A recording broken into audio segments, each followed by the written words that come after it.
Bueno, esta es la segunda parte del video de leyendas de los videojuegos. Empecemos. La primera leyenda es una muy sonada que trataba de desnudar a Lara Croft, la arqueóloga más famosa de la historia de los videojuegos. Tiene en su haber un par de leyendas urbanas bastante sonadas. La primera de ellas es relativa a su diseño o, más concretamente, al diseño de una parte concreta de su anatomía, sus pechos. Se ha extendido hasta la saciedad como cierta la historia de que el volumen exagerado de su busto se debe a un accidente que hizo que su diseñador, Toby Gard, aumentara por error el volumen del modelo al máximo, 150%, y al final decidieran dejarlo así. La verdad que cuenta Gard, un poco menos llamativa, es que trabajando en el diseño y probando diferentes volúmenes se le ocurrió, ¿a quién no?, ver qué aspecto tendría Lara con un pecho al 150%.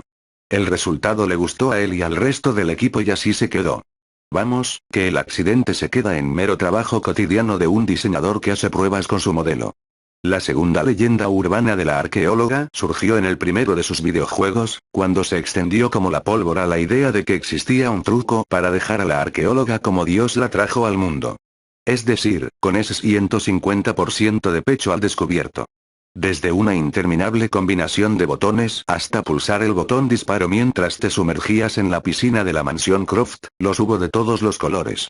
Pero nada, nunca existió dicho truco, pero muchos jugadores pasaron las tardes repitiendo el truco de turno hasta quedarse sin pestañas. Eso sí, enseguida comenzaron a aparecer mods para PC en los que el sueño se hacía realidad. Bueno, la siguiente leyenda tratará de la canción de la banda Town. ¿Quién no ha jugado a estas alturas a Pokémon? A buen seguro gran parte de la audiencia habrá probado los parabienes de este título de rol creado por Nintendo.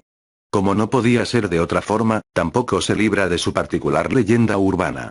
En este caso parte de la ciudad de Lavender Town, que hace aparición por primera vez en Pokémon Rojo y Azul. Se trata de una localización que sirve como cementerio para las criaturas que fallecen en combate. Nada demasiado macabro, si no fuera porque se comenzó a decir que el tema musical al visitar esta localización, algo macabro, inducía al suicidio en los jóvenes jugadores de estos títulos de Pokémon. De este tema se dice que usa frecuencias sonoras tan altas que son capaces de generar pensamientos suicidas en los niños susceptibles de captarlas. También serían los culpables de ocasionar fuertes dolores de cabeza en los muchachos resistentes a los impulsos. La partitura, obra de Shin Nakamura, hijo de un trabajador de la Unidad 731, una agencia secreta japonesa. Nakamura quería introducir mensajes subliminales a través de la música en los jóvenes japoneses, sin embargo el experimento se le fue de las manos, al ser su propio hijo uno de los suicidas. ¿Cuánto de verdad hay en esta historia? Creemos que poco. La siguiente leyenda también es de Pokémon, la leyenda de Pokémon Black. Empezamos con una de las leyendas más curiosas de cuantas os presentaremos en este texto. Pokémon Black. Y no nos referimos al Pokémon blanco y negro. Por el contrario, nuestro protagonista era una supuesta copia modificada del Pokémon Rojo y Azul de Game Boy. En esta versión podíamos tener acceso desde el comienzo a un Pokémon con aspecto fantasmagórico de nombre Ghost. Lo espeluznante de este monstruito es que, mientras que normalmente todo Pokémon vencido cae inconsciente, Ghost contaba con la capacidad de matar de verdad a sus enemigos gracias a un ataque denominado Maldición, nada que ver con el ataque Maldición de los siguientes videojuegos de Pokémon. Lo espeluznante de Ghost es que contaba con la capacidad de matar literalmente a otros Pokémon, y no solo podíamos matar a otros Pokémon, sino también a los entrenadores de Pokémon hasta el punto de exterminarlos a todos. En ese caso, el sprite que nos indicaba la situación de un entrenador se convertía en un ataúd. Obviamente, esta modificación jamás llegó a existir en realidad. Imaginaos las colas en la consulta del psicólogo para atender los traumas infantiles que habría causado, y las explicaciones de los padres al facultativo de turno habrían sido para grabarlas. Se trataba de todo un bulo que, por su esmerada elaboración, llegó a convertirse en una realidad para muchos usuarios. De hecho, en eBay aún se pueden encontrar copias de este supuesto Pokémon Black, Crepiasel Edition. Pero manteneros alejados, puesto que solo os intentarán sacar el dinero. Bueno, la próxima leyenda será sobre una máquina arcade llamada Polybius. Polybius debe estar en este repaso por derecho propio. Y es que, ¿cómo no mencionar a la máquina arcade que era capaz de provocar tendencias suicidas en todos aquellos que lo probaran? ¿Cómo dejar de lado esa máquina que estaba en todo momento custodiada por dos hombres de negro y gafas, que organizaban cuidadosamente los turnos de juego? ¿Cómo olvidar esa máquina que supuestamente desapareció de la faz de la Tierra de la noche a la mañana por orden del gobierno, para nunca más volver a ser vista? La máquina se encontraba en todo momento custodiada por dos hombres de negro y gafas oscuras. Polybius supuestamente estuvo instalado en la ciudad norteamericana de Portland en el año 1981, pero nunca se ha podido corroborar su existencia. Supuestamente la dichosa maquinita no solo era adictiva, literalmente, sino que provocaba síntomas como mareos, dolores de cabeza, cambios de personalidad, alucinaciones, y en algunos casos hasta la muerte. Y lo peor de todo es que encima el juego era una castaña. Los hombres de negro que cuidaban la máquina llegaban cada noche al cierre de los recreativos para extraer ciertos datos de la máquina y luego desaparecían sin más. La leyenda ha traspasado la industria, para acabar siendo reproducida en programas como Los Simpsons. Bueno, la siguiente es de Luigi en Super Mario 64. La siguiente leyenda es bastante inocente, y se basa en la necesidad de todo ser humano de creer en algo por mucho que los hechos nos lleven a pensar lo contrario, es decir, que a veces todos podemos ser un poco tontos.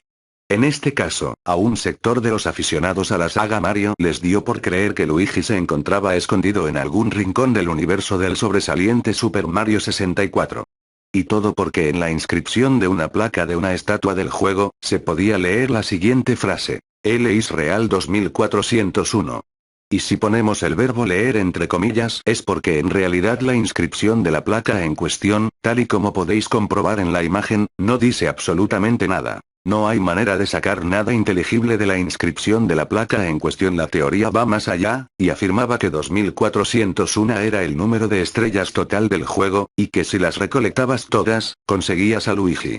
Obviamente, Luigi no se encontraba en ningún rincón del juego, ni falta que hacía, aunque, por otro lado, pobre Luigi, siempre a la sombra de su hermano mayor. Y por otro lado está la cuestión de que ya hace falta tenerle ganas a Luigi para pasarse el juego una y otra vez hasta coger las 2401 hipotéticas estrellas. Sea como fuere, se ve que a la gente de Nintendo le hizo gracia esta leyenda, y como homenaje, incluyeron a Luigi en la versión para Nintendo 3DS de este clásico de Nintendo 64. A ver si va a ser verdad eso de que si lo deseas muy fuerte tus sueños se hacen realidad. Bueno, seguimos con la leyenda de Ocarina of Time y la Triforce. Llegamos al ecuador del artículo con otra leyenda propiciada en esta ocasión por la propia Nintendo. En uno de los primeros tráiler del legendario The Legend of Zelda, Ocarina of Time, se podía observar cómo Link encontraba la Triforce. Poco antes del lanzamiento, no obstante, Nintendo anunció que ese segmento del juego había sido completamente eliminado.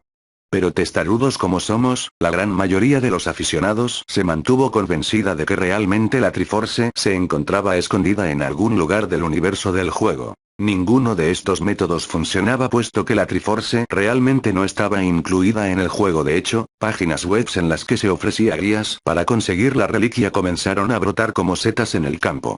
Y la gran mayoría de estas guías requerían la ejecución de movimientos y acciones de lo más inverosímil y absurdo. Evidentemente, ninguno de estos métodos funcionaba puesto que la Triforce realmente no estaba incluida en el juego. Pero aún así, muchos han continuado creyendo en su existencia bajo el pretexto de que si no lo consiguieron en su día, fue porque algo hicieron mal.